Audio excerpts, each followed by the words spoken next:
आइए दोस्तों, आज हम एक नया टॉपिक पढ़ते हैं साइंस का, जो कि है साउंड। साउंड मीन्स ध्वनि।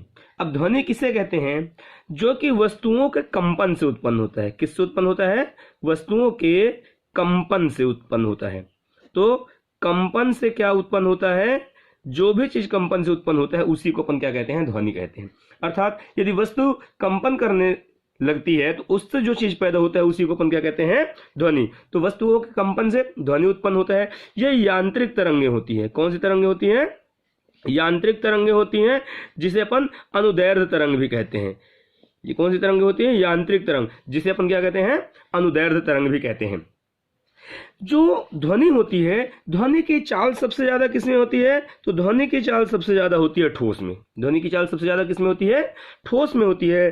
ठोस के बाद जो होता है वो किसमें होता है? द्रव में होता है, अर्थात लिक्विड में। और लास्ट में जो होता है, सबसे कम जो ध्वनि की चाल होती है वह गैस में। अर्थात सबसे ज्यादा ठोस में, फिर द्रव में, और उससे भी कम गैस में होता है।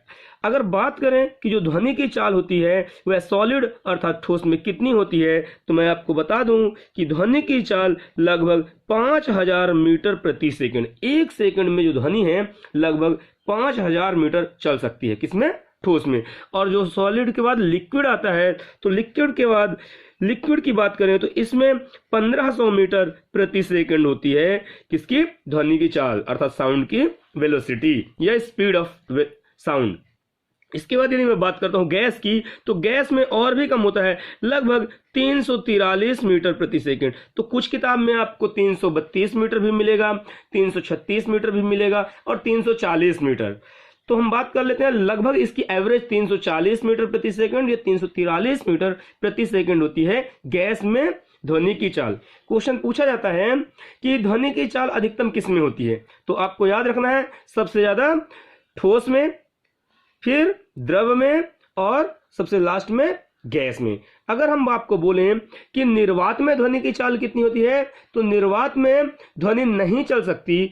ध्वनि को चलने के लिए किसी न किसी माध्यम की आवश्यकता होती है। मैंने यहाँ पर लिखा है कि ध्वनि अनुदैर्ध्य तरंगे होती है, और अनुदैर्ध्य तरंगों को चलने के लिए माध्यम की आवश्यकता होती है। अर्थात जो निर्वात है, निर्वात में ध्वनि की कोई चाल नहीं होती है, अर्थात ध्वनि एक स्थान से दूसरे स्थान तक गमन नहीं कर सकती। यही कारण है कि यदि कोई विस्फोट मान लीजिए चांद में होता है, मान लीजिए चांद में क्या होता है, कोई विस्फोट होता है, तो क्या उसकी आवाज हमको सुनाई देगी? बिल्कुल नहीं। इसका कारण क्या है? क्योंकि चांद और पृथ्वी के बीच निर्वात है, बीच में निर्वात भी है जहां पर वायुमंडल भी नहीं है। और जब वायुमंडल नहीं है तो ध्वनि को चलने के लिए वायु की आवश्यकता होती है, अर्थात किसी न किसी माध्यम की आवश्यकता होती है, और ध्वनि वहां से नहीं आ सकती। इसलिए हमें चांद पर हुए विस्फोट का या किसी भी धमाके की कोई भी आवाज सुनाई नहीं देता है।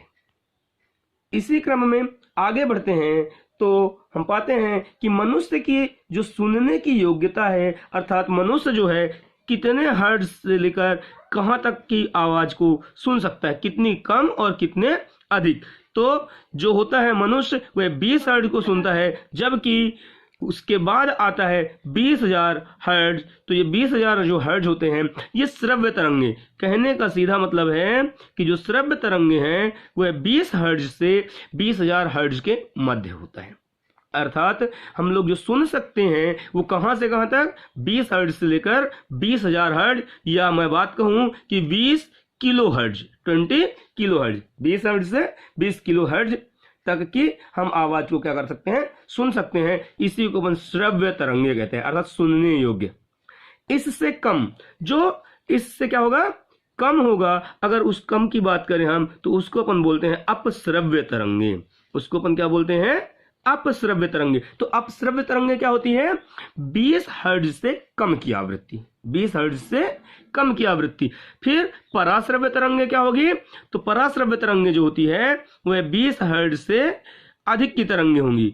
पराश्रव्य तरंगे 20 किलो हर्ट्ज जो है या 20,000 हर्ट्ज, उससे अधिक की जो तरंगे होती हैं जिसको हम नहीं सुन सकते वो पराश्रव्य है।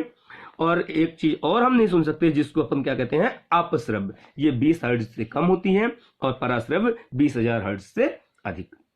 अब हम बात करें कि जो अपश्रव्य तरंगे हैं वो कौन आवाज करता है, मतलब कौन से ऐसे जानवर हैं जो अपश्रव्य तरंगे निकालते हैं। मैं आपको बता दूं कि जितने बड़े जानवर होते हैं वह अपश्रव्य तरंगे ही निकालते हैं। जैसे कि हाथी हो गया, गैंडा हो गया, और एक मछली, व्हेल मछली जिसको अपन कहते हैं, व्हेल मछली। ये जो बड़े जानवर हैं, ये बड़े जानवर अपश्रव्य तरंगे निकालते हैं, अर्थात 20 हर्ट्ज से कम की आवाज निकालते हैं, इसलिए हम इसको नहीं सुन पाते, है ना। जो छोटे होते हैं जैसे कि चमगादड़,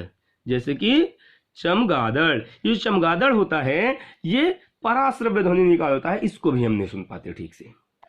तो आपको बता दें हम कि जो बड़े जानवर होते हैं वह अपश्रव्य तरंगे निकालते हैं। बड़े जानवर क्या करते हैं?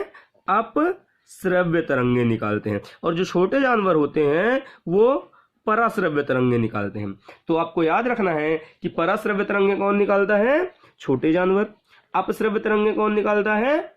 बड़े जानवर, है ना। अगर मैं बात करूं इसमें तो जो 20 हर्ट्ज है इसको अपन निम्न आवृत्ति कहते हैं। 20 हर्ट्ज क्या कहलाती है? निम्न आवृत्ति। और 20,000 जो हर्ट्ज है वो क्या कहलाती है? उच्च आवृत्ति। अगर निम्न आवृत्ति है तो इसकी जो पिच होती है जिसको अपन तारत्व कहते हैं, तो पिच निम्न होगा। क्या होगा? पिच निम्न होगा, अर्थात निम्न तारत्व, अर्थात क्या कहलाएगी? निम्न तारत्व। अगर 20,000 हर्ट्ज आवृत्ति है तो इसको अपन बोलेंगे उच्च तारत्व। क्या बोलेंगे इसको? उच्च तारत्व। तारत्व मतलब क्या अपन कहते हैं? पिच। तो हाई पिच, ठीक है, और लो। तो लो जो होता है उनकी आवाज भारी होती है, जो निम्न तारत्व वाले होते हैं उनकी आवाज क्या होती है? भारी होती है।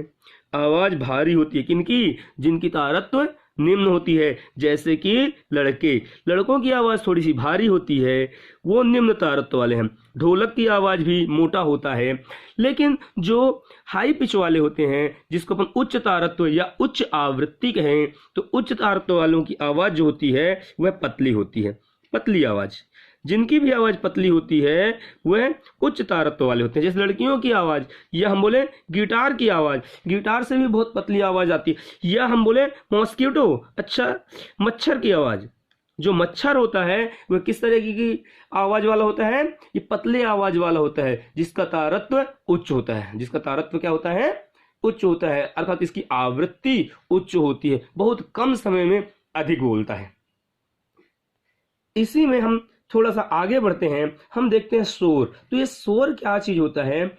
जहां पर आवाज ज्यादा हो, अर्थात जो शोर का मात्रक है वह होता है डेसिबल।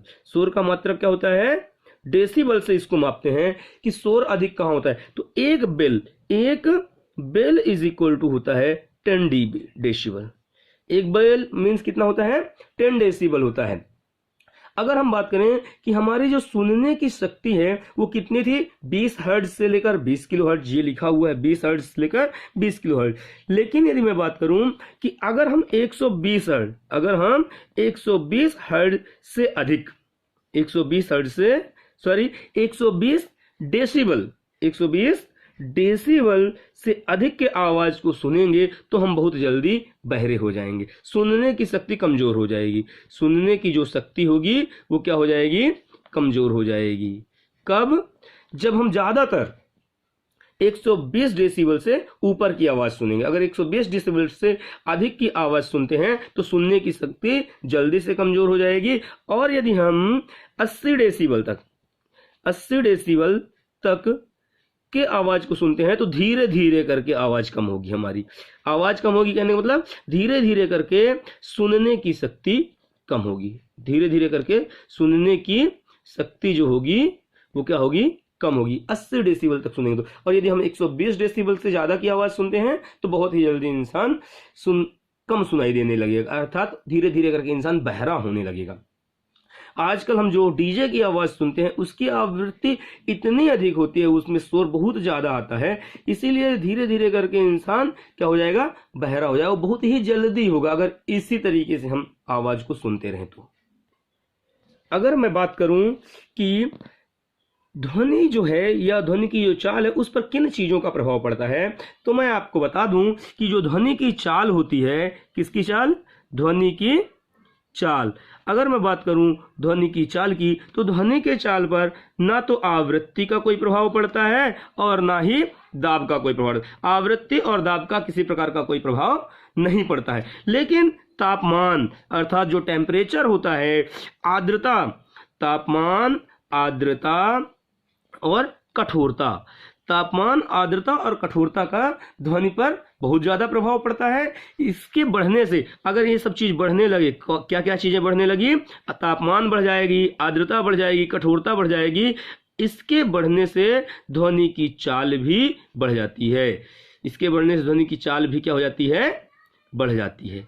तो किन चीजों का ध्वनि की चाल पर प्रभाव नहीं पड़ता, तो ध्वनि की चाल पर ना तो आवृत्ति का प्रभाव पड़ता है और ना ही दाब का प्रभाव पड़ता है, लेकिन तापमान, आर्द्रता और कठोरता, अगर तापमान बढ़ा या आर्द्रता बढ़ रही है, वायु में जो नमी होती है वो बढ़ रही है या कठोरता बढ़ रही है, तो धीरे धीरे करके ध्वनि की चाल भी क्या होती जाती है, बढ़ती जाती है। मैंने आपको पीछे बताया है कि ध्वनि की चाल सबसे ज्यादा कठोर में होती है, उससे कुछ कम द्रव में होती है और सबसे कम गैस में पाई जाती है।